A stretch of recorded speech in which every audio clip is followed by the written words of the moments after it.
Et les premières sessions qu'on a fait, j'ai invité Dan en fait, parce que c'était tout naturel, je le connaissais, on avait déjà travaillé sur l'ancien album. Et du coup, avec lui, on a commencé à faire des morceaux.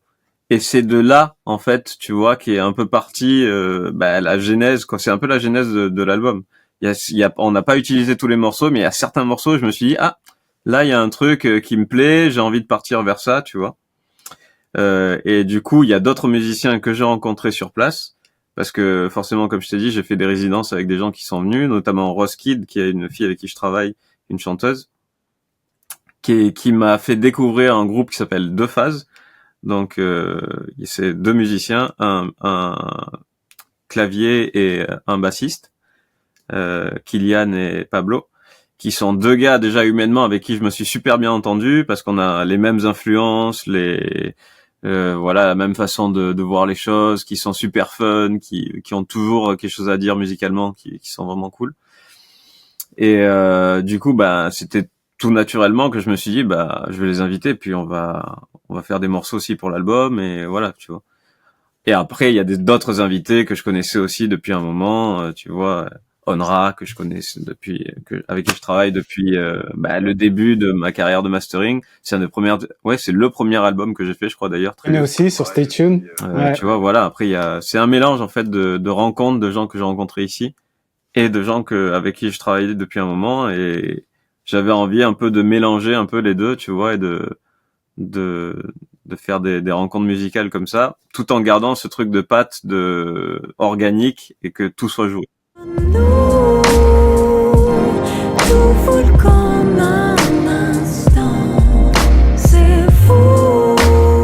Comment tu réussis à trouver l'équilibre entre ton travail d'ingénieur du son et ton travail que tu réalises d'un point de vue personnel pour tes projets personnels? Waouh, c'est dur. C'est dur, et d'ailleurs j'ai un dilemme sur ça, c'est que tu vois, j'ai pas sorti énormément d'albums en vérité. J'en ai sorti, ça fait presque 20 ans que je fais de la musique maintenant, même plus que ça, et j'en ai sorti 4 ou 5.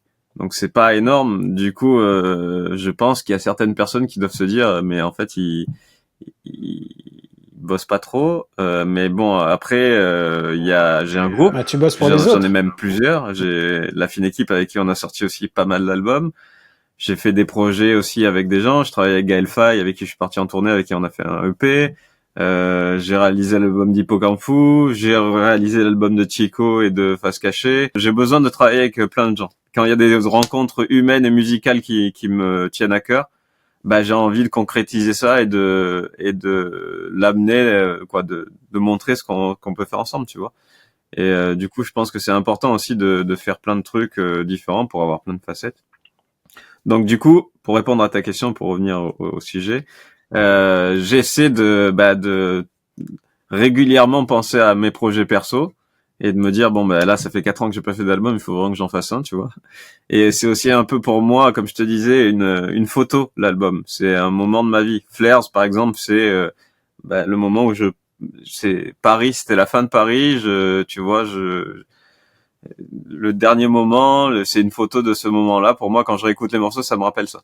Et de la même façon, Bird, c'est l'arrivée dans le sud, la découverte de tout l'environnement autour du studio, et puis le début du studio avec toute l'excitation qui va avec, quoi, tu vois.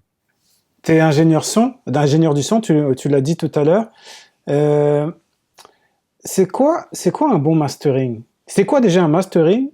Et c'est quoi réaliser un bon mastering pour toi, à tes yeux?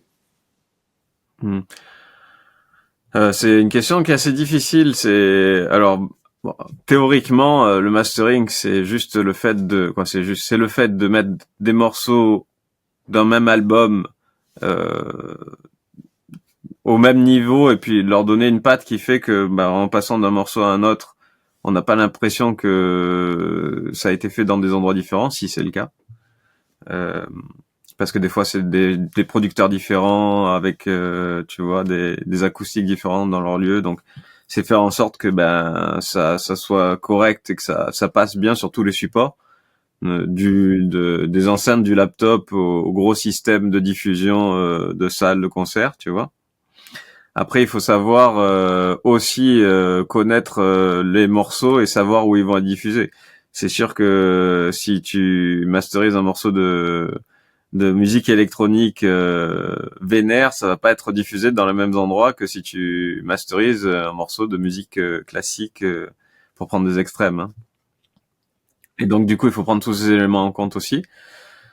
Et puis après, un bon mastering, oui, c'est ça pour moi, c'est un mastering qui passe partout, mais qui respecte aussi les souhaits du client, tout en, une histoire de compromis, quoi. Tu vois, il y a plein de gars qui font des choses qu'il faudrait pas faire comment dire, théoriquement qu'il faudrait pas faire, mais qui donnent un style artistique, tu vois. Donc c'est toujours une balance entre l'artistique, le technique. Faut dire attention, ça c'est dangereux, mais je vois pourquoi tu le fais, mais ça peut entraîner ça et ça comme problème, donc peut-être qu'il faudrait calmer ça ou ça, tu vois.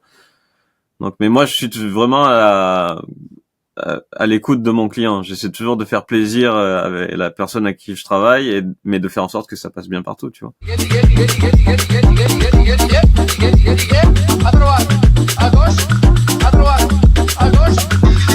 Et est-ce que ton travail, il n'a pas changé dans le sens où la manière d'écouter, de consommer de la musique, elle a évolué aussi, elle a changé. C'est-à-dire que toi, tu m'as parlé d'albums, de mastering, d'équilibre, et que là, finalement, on est plus sur des orientations de titres, de singles, exactement. Comment toi, comment tu te positionnes par rapport à ça? Alors moi, j'ai la chance de travailler avec des gens qui font toujours des albums, pour l'instant.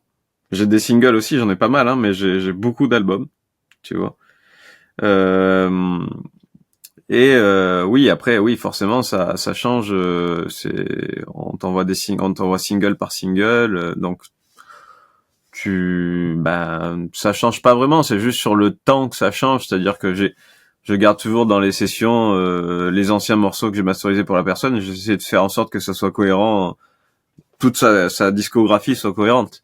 Ça change pas vraiment grand-chose dans l'absolu, tu vois. C'est juste que au lieu de le faire en une journée, tu le fais en un an. Pour moi, ça change pas vraiment énormément. Après, pour moi, il y a quand même le vinyle qui reste, qui continue à être acheté. Et du coup, dans ce sens-là, je pense que le support de vinyle conditionne aussi une façon d'écouter, qui n'est pas celle de Spotify. Tu vois ce que je veux dire? Sur Spotify, tu vas écouter des singles, mais sur le vinyle, tu vas pas te mettre un morceau, tu l'enlèves et puis tu mets un autre. Quoi, tu peux le faire, hein, mais quand tu es chez toi, en vérité, tu mets le vinyle, tu écoutes la face en entier. Et c'est d'ailleurs pour ça que mon album, en fait, il y a des track listings différents. Enfin, il y a des façons d'enchaîner les morceaux différentes en digital et sur le vinyle. Pour être consommé soit en single pour le digital, soit toute la face pour le vinyle. Où il y a des transitions qui sont différentes, des choses comme ça, tu vois.